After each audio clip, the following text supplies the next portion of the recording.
नमस्कार, दूरदर्शन समाचारों में आप सभी का स्वागत है। मैं हूं पवन शर्मा और सबसे पहले नजर डालेंगे हेडलाइंस पर।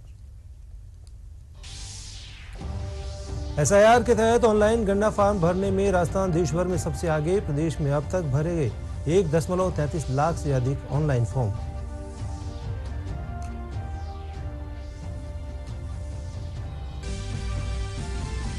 मुख्य निर्वाचन अधिकारी नवीन महाजन ने कहा, राजस्थान में विशेष गहन पुनरीक्षण कार्यक्रम के तहत 5 करोड़ से ज्यादा मतदाताओं को पहुंचाए गए गणना प्रपत्रों को डिजिटाइजेशन करने का काम जोरों पर।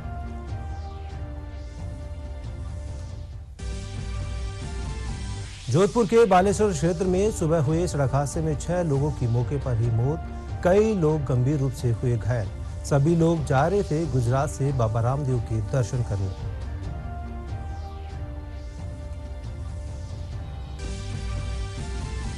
राष्ट्रीय एकता एवं नशा मुक्ति का संदेश लेकर जम्मू से रवाना हुई बीएसएफ की मोटरसाइकिल रैली पहुंची बाड़मेर। राष्ट्रीय एकता की भावना को मजबूत करना और नशे के खिलाफ जागरूकता लाना बाइक रैली का उद्देश्य। और बूंदी में जिला स्तरीय सांसद खेल महोत्सव का हुआ शुभारंभ। लगभग 800 से अधिक खिलाड़ी हो रहे शामिल। 19 नवंबर तक किया जाएगा खेल महोत्सव का आयोजन।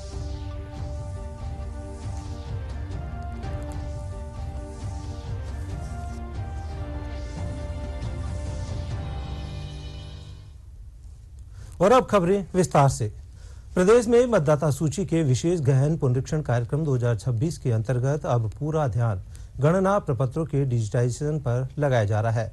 मुख्य निर्वाचन अधिकारी नवीन महाजन ने बताया कि ऑनलाइन गणना फॉर्म भरने में राजस्थान देश भर में सबसे आगे है। एसआईआर के तहत 12 राज्यों और केंद्र शासित प्रदेशों के ऑनलाइन फॉर्म का 55% अकेले राजस्थान से है। प्रदेश में अब तक 1.33 लाख से अधिक फॉर्म ऑनलाइन भरे जा चुके हैं। इसमें हनुमानगढ़ और गंगानगर सबसे आगे है।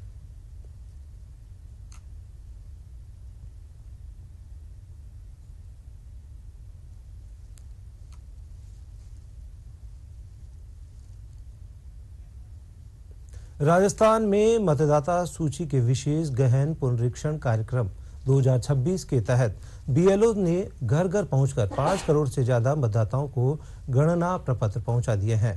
यह कहना है मुख्य निर्वाचन अधिकारी नवीन महाजन का। उन्होंने बताया कि इन प्रपत्रों को डिजिटाइजेशन करने का काम भी प्रदेश में तेजी से चल रहा है।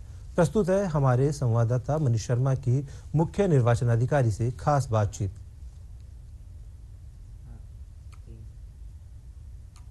पुनरीक्षण कार्यक्रम चलाया जा रहा है। हमारे साथ हैं मुख्य निर्वाचन अधिकारी नवीन महाजन जी। हम उनसे जानते हैं कि राजस्थान में इसको लेकर के किस तरह का काम किया जा रहा है और कितनी प्रगति है। देखिए, जहाँ तक गणना चरण का प्रश्न है जो कि 4 दिसंबर तक चलेगा, हमारे जो 5 करोड़ 47 लाख मतदाता हैं, घर घर जाके बीएलओज ने उनको इन्यूमरेशन फॉर्म वितरित कर दिए हैं। ये बताते हुए भी मुझे खुशी है कि इनमें से लगभग 20% ने अपने जो फॉर्म हैं वो फिल करके अपलोड भी कर दिए हैं। एक अच्छी चीज़ उसमें ये भी है कि लगभग 1,40,000 के आसपास जो मतदाता हैं उन्होंने ये फॉर्म खुद ऑनलाइन मोड में अपलोड किए हैं। तो हमें उम्मीद है कि हम जो पहला गणना चरण है जो 4 दिसंबर तक चलेगा, इसको समय रहते बड़े आसानी से संपन्न करा लेंगे। सर, मतदाताओं में एसआईआर को लेकर के जिस तरह की भ्रांतियां थी, उसको लेकर के कोई किस चुनौतियां सामने आ रही हैं? देखिए, मतदाताओं के लिए हम लोगों ने व्यापक तौर पे जो रणनीति है वो अपनाई थी। हमने एसआईआर को प्रारंभ करने से पूर्व ही 70% मतदाताओं की पुरानी एसआईआर की सूची से मैपिंग कर ली। उससे इन 70% मतदाताओं को पूरी एसआईआर की एक्साइज में एक भी दस्तावेज देने की ज़रूरत नहीं है। जो बचे 30% मतदाता हैं, इनकी भी जैसे जैसे हम इन्यूमरेशन फॉर्म अपलोड कर रहे हैं, इनकी मैपिंग साथ साथ हो रही है। बहुत कम संख्या में ऐसे मतदाता रह जाएंगे जिनको इवेंचुअली 1 या 2 दस्तावेज देने की आवश्यकता पड़ेगी और वो बड़ा सुगमता से हमारा जो प्रशासनिक तंत्र है वो हैंडल कर लेगा। सर, आप कह रहे हैं करीब 5 करोड़ के आसपास जो है मतदाताओं को प्रपत्र बांटे जा चुके हैं, तो डिजिटाइजेशन भी एक बहुत बड़ी वो उपलब्धि है। उसको लेकर के निर्वाचन विभाग किस तरह से काम कर रहा है? डिजिटाइजेशन, जैसा मैंने बताया, आज जब हम बात कर रहे हैं तो 1 करोड़ 10 लाख के आसपास के जो मतदाता हैं राजस्थान में, इनका डिजिटाइजेशन हो चुका है। ये बहुत ही एक अच्छी अचीवमेंट है। हमारे BLO स्तर के जो अधिकारी हैं, इन्होंने बहुत ही मेहनत की है, बड़ी निष्ठा के साथ इन्होंने इस काम को अंजाम दिया है और उनके ही अथक प्रयास हैं और उनके जो सुपरवाइजर्स हैं प्लस जो हमारे RS अधिकारी हैं, इन सब का कुल मिला जुला जो प्रयास है, उसी के कारण हम आज इस मुकाम पे हैं कि 5 में से 1 मतदाता पहले से ही अपना जो फॉर्म है अपलोड कर चुका है। राजस्थान को पूरे देश में कितने नंबर पर देख रहे हैं आप डिजिटाइजेशन करो? डिजिटाइजेशन में हम जो 12 प्रदेश और UT हैं, उनमें हम अव्वल हैं, अग्रणी चल रहे हैं और हम प्रयास करेंगे कि ये जो हमारा जो फ्रंट रनिंग स्टेटस है, ये गणना चरण में बरकरार रहे। तो ये थे मुख्य निर्वाचन अधिकारी नवीन महाजन जी, जिनका कहना है कि राजस्थान में करीब 5.25 करोड़ मतदाताओं तक गणना प्रपत्र पहुंचाए जा चुके हैं और डिजिटाइजेशन में भी राजस्थान अग्रणी चल रहा है। जयपुर से मेरे सहयोगी केदार प्रसाद के साथ मनीष कुमार शर्मा, DD न्यूज। लोकसभा अध्यक्ष ओम बिरला कोटा के 2 दिवसीय दौरे पर हैं। इस दौरान लोकसभा अध्यक्ष ने जनसुनवाई की। कोटा बूंदी संसदीय क्षेत्र से बड़ी संख्या में लोग अपनी समस्याएं लेकर पहुंचे। लोकसभा अध्यक्ष ने लोगों की समस्याओं को सुनकर संबंधित अधिकारियों को त्वरित समाधान के निर्देश दिए।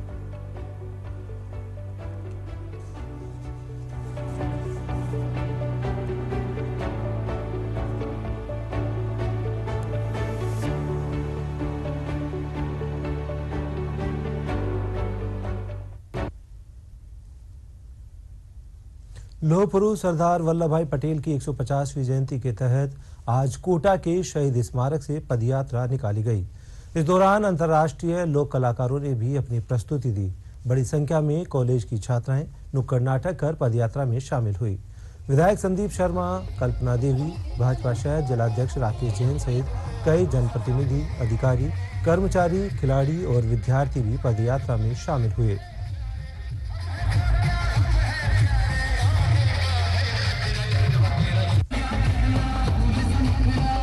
जिसको जिला प्रशासन द्वारा आयोजित जो रन फॉर यूनिटी कार्यक्रम है, जो कि सरदार वल्लभ भाई पटेल जयंती के जो एक 2 महीने का कार्यक्रम आया हुआ है, उसके अंतर्गत मनाए जा रहे हैं प्रोग्राम। 31 अक्टूबर 2025 को ये कार्यक्रम, उनका जो जन्मोत्सव है, जयंती है सरदार वल्लभ भाई पटेल की, वो मनाई जा चुकी है। और आज हमारी राजकीय कला कन्या महाविद्यालय कोटा की राष्ट्रीय सेवा योजना की समस्त इकाइयों के संयुक्त तत्वावधान में एक वनडे कैंप का भी आयोजन किया गया है, जिसके अंतर्गत हमारी छात्राओं ने जिला प्रशासन के सहयोग से अभी रन फॉर यूनिटी में सहभागिता की है। काफी ज्यादा देश के लिए भावना जागृत हुई और काफी ज्यादा अच्छा लगा। हम लोग यहाँ पर रन फॉर यूनिटी और यूनिटी मार्च निकालने के लिए इकट्ठा हुए थे और काफी देशभक्ति की भावना को मजबूत करने का ये प्रशासन द्वारा प्रयास है। देश के लोगों के लिए जितना भी उन्होंने करा है, उन चीजों को याद दिलाने के लिए हमने ये कार्यक्रम था और हमने, हमारी जो टीम है उसने नुक्कड़ नाटक करा था। सरदार वल्लभ भाई पटेल की जयंती की कड़ी में भारतीय जनता पार्टी शहर जिला कोटा के नेतृत्व में शहीद स्मारक से सरदार वल्लभ भाई पटेल की प्रतिमा पर पुष्पांजलि कर, शहीदों के चरणों में पुष्पांजलि अर्पित कर, पूरे मार्ग से होते हुए वापस शहीद स्मारक तक यूनिटी मार्च निकाला गया। आज देश भर में राष्ट्रीय प्रेस दिवस मनाया जा रहा है। समाज में स्वतंत्र और उत्तरदायी प्रेस की महत्वपूर्ण भूमिका के सम्मान में हर साल 16 नवंबर को राष्ट्रीय प्रेस दिवस मनाया जाता है। वर्ष 1966 में आज ही के दिन भारतीय प्रेस परिषद ने काम करना शुरू किया था। प्रस्तुत है एक रिपोर्ट। स्वतंत्र और निष्पक्ष प्रेस एक मजबूत लोकतंत्र के 4 स्तंभों में से एक है। भारत में स्वतंत्र प्रेस के महत्व को उजागर करने के लिए हर साल 16 नवंबर को राष्ट्रीय प्रेस दिवस मनाया जाता है। प्रेस दिवस भारत को एक लोकतांत्रिक देश बनाने में इसके योगदान के सम्मान में भी मनाया जाता है। राष्ट्रीय प्रेस दिवस 2025 की थीम नई दुनिया में रिपोर्टिंग, प्रेस की स्वतंत्रता और मीडिया पर AI का प्रभाव है। यह थीम AI के बढ़ते प्रभाव के साथ साथ पत्रकारिता में अवसरों और चुनौतियों दोनों को संबोधित करती है। यूनेस्को द्वारा घोषित इस थीम का उद्देश्य आधुनिक पत्रकारिता में एआई के प्रभाव, गलत सूचना और प्रेस की स्वतंत्रता की रक्षा जैसे महत्वपूर्ण मुद्दों पर ध्यान केंद्रित करना है। यह दिन प्रेस की स्वतंत्रता, कर्तव्यों और नागरिकों के प्रति जिम्मेदारियों को दर्शाता है। साथ ही पारदर्शी और शिक्षित समाज के निर्माण में इसके उत्तरदायित्व को भी बढ़ावा देता है। इस अवसर पर विभिन्न कार्यक्रमों के साथ पत्रकारिता के क्षेत्र में उत्कृष्टता पुरस्कार प्रदान किए जाते हैं। ब्यूरो रिपोर्ट, दूरदर्शन समाचार, जयपुर। जोधपुर के बालेश्वर क्षेत्र में सुबह हुए सड़क हादसे में 6 लोगों की मौके पर ही मौत हो गई, जबकि कई लोग गंभीर रूप से घायल हो गए, जिन्हें प्राथमिक उपचार के बाद जोधपुर के एमडीएम अस्पताल रेफर किया गया। जानकारी के मुताबिक खारीबेरी गांव के पास एक तेज रफ्तार ट्रेलर ने टेम्पो ट्रेवलर को टक्कर मार दी। जानकारी के अनुसार टेम्पो में सवार सभी लोग गुजरात से बाबा रामदेव के दर्शन करने जा रहे थे।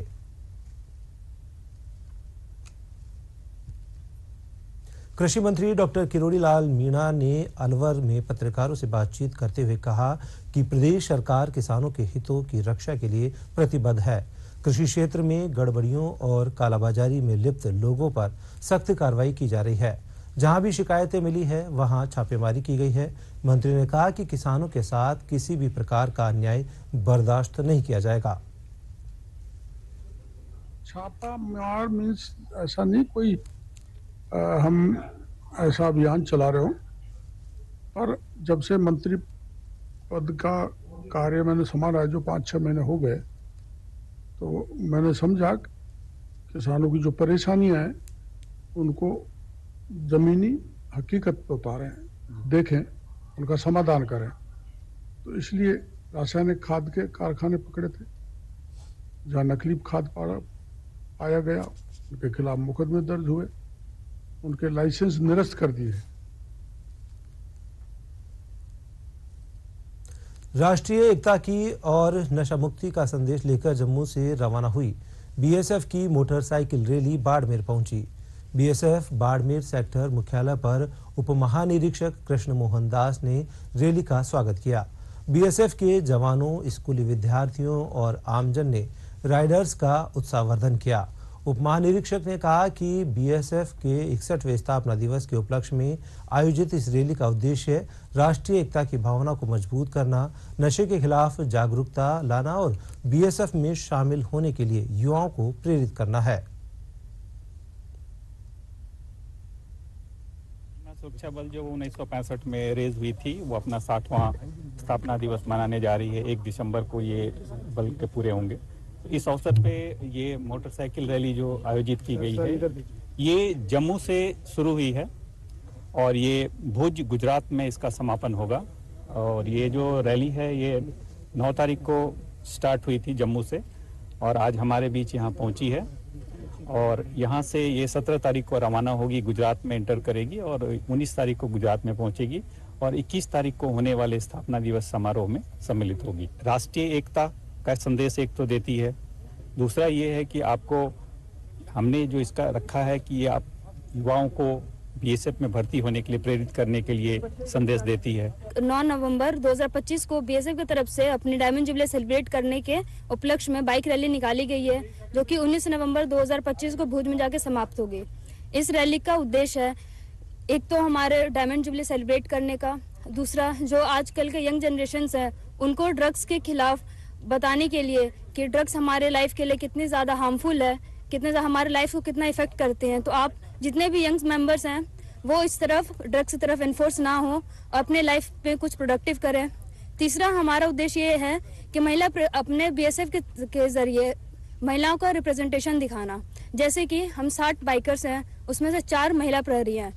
जिस तरीके से बीएसएफ ने हम 4 महिलाओं को रिप्रेजेंट किया है बीएसएफ की तरफ से, वैसे ही बीएसएफ आप सभी महिला मित्रों को सादर आमंत्रित करती हैं कि आप भी बीएसएफ में जुड़े और अपने लाइफ के लिए कुछ अच्छा प्रोडक्टिव काम करें। इस रैली के जो मेन उद्देश्य ये है कि बीएसएफ का जो रोल रहा है पिछले 60 वर्षों में, बीएसएफ की स्थापना 1 दिसंबर 1965 को हुई थी और पिछले 60 सालों में बीएसएफ ने जितना भी कार्य करा है देश के एकीकरण में, देश के यूनिटी हार्मनी बनाए रखने में, साथ ही में बीएसएफ का रोल सिर्फ बॉर्डर तक ही सीमित नहीं होता।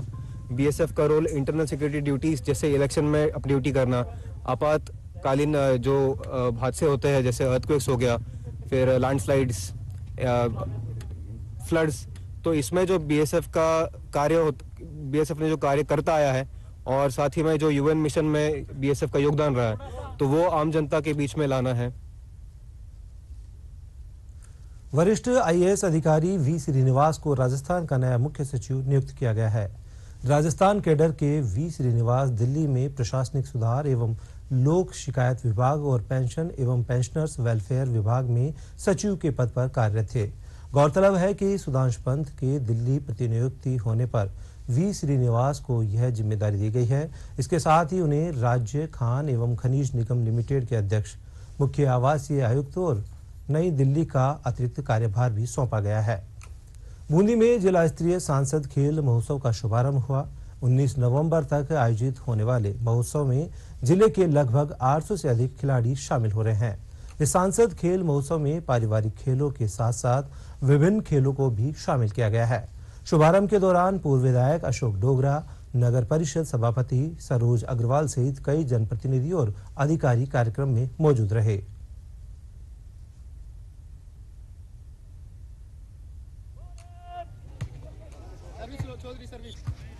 आनंद तो लो। हमारे सांसद साहब के प्रयासों से सांसद खेल महोत्सव चल रहा है, जो पहले 6 मंडलों में टूर्नामेंट होकर के आज जिले लेवल पे पाटन और बूंदी 2 विधानसभा का यहाँ पर हो रहा है। और इसके बाद जो यहाँ जीत जाएंगे उनका 25 दिसंबर को वो अटल जी की जयंती पे कोटा में होगा फाइनल। जैसा कि मोदी जी का विजन है फिट इंडिया का, तो इन्होंने पारंपरिक खेल कबड्डी, खो खो, रस्साकशी को शामिल किया गया है। इससे ग्रामीण प्रतिभाएं आगे आएंगी और उनको आगे प्रदर्शन करने का मौका मिलेगा। माननीय लोकसभा अध्यक्ष जी का भी बहुत बहुत धन्यवाद देना चाहता हूं, जिनके नेतृत्व में इतना अच्छा आयोजन किया जा रहा है और आयोजन समिति के सभी खिलाड़ियों को बहुत बहुत बधाई। बहुत हमारे कबड्डी का मैच था और अभी हम जीत चुके हैं मैच, और हमारे लिए बहुत अच्छी बात है कि मोदी जी और ओम बिरला जी हमारे लिए ऐसी नई प्रतियोगिताएं ला रहे हैं। सांसद खेल महोत्सव की वजह से हमें खेलने का मौका मिल रहा है। हम हमारी प्रदर्शनी दिखा रहे हैं सबको, उनको पता भी लग रहा है कि कितने अच्छे खिलाड़ी है बूंदी में भी। बीकानेर के महाजन फील्ड फायरिंग रेंज में सप्तशक्ति कमान के रणभाकुरा डिवीजन ने व्यापक कॉम्बैक्ट वैलिडेशन एक्सरसाइज में उत्कृष्ट युद्ध तत्परता का शक्तिशाली प्रदर्शन किया। यह युद्धाभ्यास बहुडोमेन युद्ध भूमि, वायु, साइबर, इलेक्ट्रॉनिक और स्पेस की चुनौतियों को ध्यान में रखते हुए किया गया। इस युद्धाभ्यास की समीक्षा सप्तशक्ति कमान के army commander lieutenant general Manjinder Singh ने खुद की है। महाजन रेंज की रेत पर टैंकों और आर्टिलरी की दहाड़ ने लाइव युद्ध जैसी स्थिति बनाई। इस दौरान infantry, mechanised forces, artillery, air defence और इंटेलिजेंस यूनिट के एकीकृत संचालन के तहत बेहतरीन तालमेल दिखाया। दौसा के शालावास विशिष्ट केंद्रीय कारागार में वंदे मातरम के 150 वर्ष पूर्ण होने और बिरसा मुंडा की 150वीं जयंती पर विशेष कार्यक्रमों का आयोजन किया गया। इस दौरान कारागार परिसर देशभक्ति, सांस्कृतिक गौरव और आदिवासी वीरता की भावना से सराबोर नजर आया। कार्यक्रम में बंदियों द्वारा तैयार की गई सैंड आर्ट सभी के बीच आकर्षण का केंद्र रही। इसमें बंकिम चंद्र चट्टोपाध्याय की प्रतिमा का चित्रण किया गया। इसके साथ ही बंदियों को स्वदेशी अपनाने और नशा छोड़ने की सामूहिक शपथ भी दिलाई गई।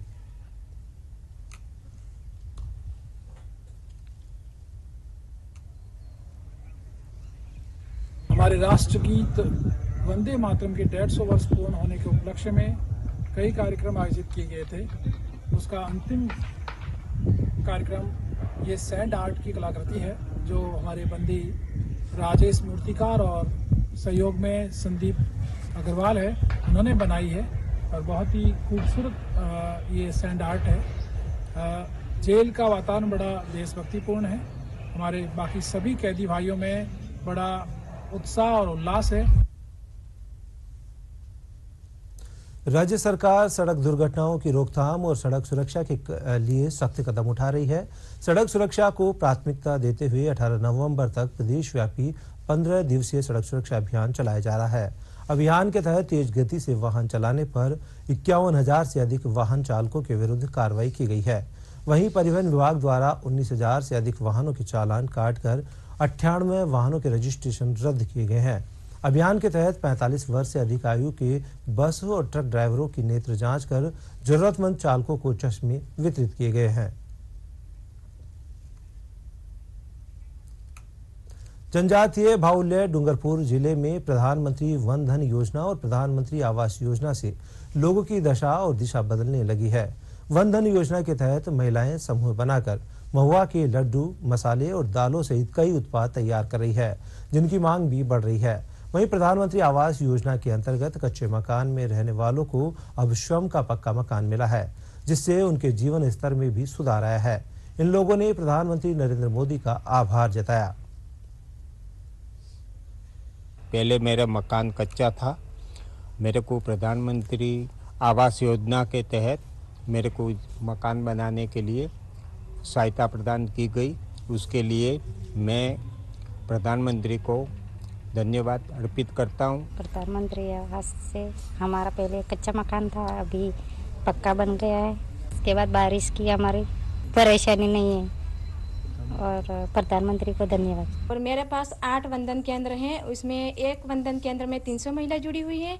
इसमें जो कि हमारे लघु वन से जो भी हम प्राप्त करते हैं उत्पाद, उससे चुनकर हम साफ सफाई करके उनका प्रोडक्ट बनाते हैं। जैसे कि ये महुए के लड्डू है, इसमें हम एक बार धो के सुखा देते हैं, सुखाकर फिर पीस कर आटा और पूरा सामान डालकर हम ये लड्डू वगैरह बनाते हैं। इससे ये फायदा होता है, अक्सर डायबिटीज वगैरह है, कहीं सूजन आ जाती है, फिर यहाँ कहीं हेल्दी बनाने में अच्छे बहुत प्रोडक्ट बनता है। और हम ये लड्डू भी बनाते हैं, चना दाल है, बेसन है, मक्के का दलिया है, मल्टीग्रेन आटा है, सब कुछ जो भी हमारे वंदन में अलग अलग प्रोडक्ट होते हैं, इसके अनुसार हम ये प्रोडक्ट बनाकर हमारे महिलाओं को बेचते हैं। सालूमर में जनजातीय क्षेत्र के लिए केंद्र सरकार की योजनाएं धरातल पर मूर्त रूप लेती दिखाई दे रही है और गरीबों के लिए वरदान साबित हो रही है। कच्चे मकान के चलते परेशानी झेल रहे लोगों को प्रधानमंत्री आवास योजना के तहत पक्के मकान मिले हैं। वहीं नरेगा योजना की बात करें तो शहरी और ग्रामीण क्षेत्रों में नरेगा के तहत रोजगार मिलने से लोगों को आर्थिक संबल भी मिला है।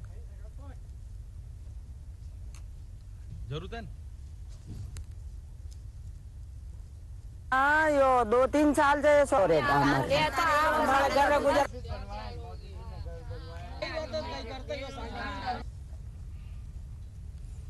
और आवास योजना से हमको घर मिला है। पहले टूटा फूटा मकान था, इसलिए हम धूप में इधर उधर रहते थे। अब हमको ये मकान मिला है तो मैं सरकार की तरफ से धन्यवाद करती हूँ। मेरा इंदिरा आवास पास हुआ है और पहले हम टूटे फूटे मकान में रहते थे, अब वर्तमान में अच्छा मकान बना है। बारिश धूप सबसे अच्छे स्वस्थ रह रहे हैं। अभी 4 साल से हम नरेगा में काम कर रहे हैं। बहुत अच्छा, हम गरीब लोग हैं तो अच्छा रोजगार दिया है सरकार ने और हमारे साथ सब जुड़े हुए हैं। 4 साल हो गए और रोजगार बढ़िया चाली रो हुकम ना, बढ़िया रोजगार चालू की दो। गरीब लोग गरीब पालन पोषण भी रहा है और बढ़िया तंदुरुस्ती नशो सलाह कर जो काम जो माने की धन निकला करेगा, गुजारा चलेगा घर का। और अब बात प्रदेश के मौसम की। उत्तर भारत में पहाड़ों पर बर्फबारी और मैदानी इलाकों की तरफ ठंडी हवाएं चलने से प्रदेश में सर्दी का असर बढ़ गया है। सुबह शाम गलन भरी ठंड से लोग परेशान हो रहे हैं। आज सबसे कम तापमान फतेहपुर में 5.2 डिग्री सेल्सियस दर्ज किया गया। वहीं नागौर में 5.3, सीकर में 5.8, दौसा में 6.4, करौली में 7.6 डिग्री सेल्सियस न्यूनतम तापमान रहा। मौसम विभाग ने आगामी दिनों में प्रदेश में शीतलहर चलने का अलर्ट जारी किया है।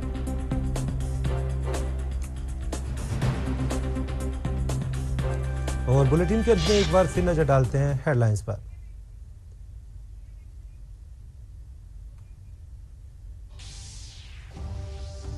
एसआईआर के तहत ऑनलाइन गन्ना फॉर्म भरने में राजस्थान देश भर में सबसे आगे। प्रदेश में अब तक भरे गए 1.33 लाख से अधिक ऑनलाइन फॉर्म।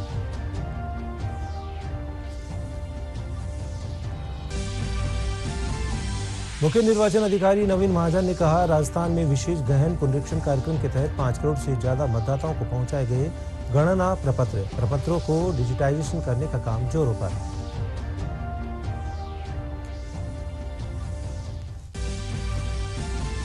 जोधपुर के बालेश्वर क्षेत्र में सुबह हुए सड़क हादसे में 6 लोगों की मौके पर ही मौत, कई लोग गंभीर रूप से हुए घायल। सभी लोग जा रहे थे गुजरात से बाबा रामदेव के दर्शन करने।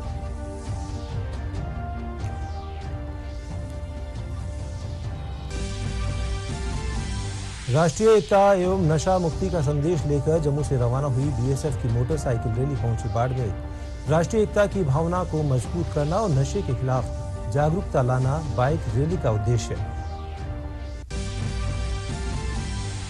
और बूंदी में जिला स्तरीय सांसद खेल महोत्सव का हुआ शुभारंभ। लगभग 800 से अधिक खिलाड़ी हो रहे शामिल। 19 नवंबर तक किया जाएगा खेल महोत्सव का आयोजन।